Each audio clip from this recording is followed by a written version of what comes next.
ছেলেদের চুল রাখার সুন্নতি নিয়মসমূহ কি কি? তিন ভাবে চুল রাখা সুন্নত: জুম্মা, লিম্মা, অফরা। কান বরাবর, কাঁধ বরাবর, দুইটা মধ্যখান বরাবর, এই তিন ভাবে চুল রাখা সুন্নত। আর পুরো মাথার চুল ছোট করা জায়েজ আছে, একদিকে বড় আরেক দিকে ছোট। এই চুলের স্টাইল এখন ঘরে ঘরে, তাই না? এই মাহফিলে ধরলে অন্তত 20-50টা আসামি পাওয়া যাবে।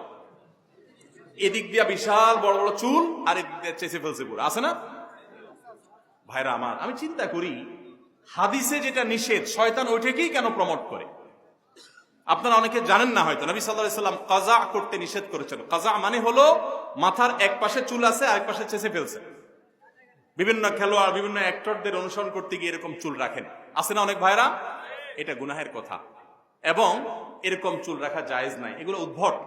আপনি চুল যদি রাখতে চান, একটা মার্জিত সিস্টেমে পুরো মাথার চুলকে একরকম করেন। কোথাও একটু বড় ছোট হতে পারে, হালকা এদিক সেদিক, কিন্তু একদিক দিয়ে আস্ত চুল রাখলেন, আরেক দিক দিয়ে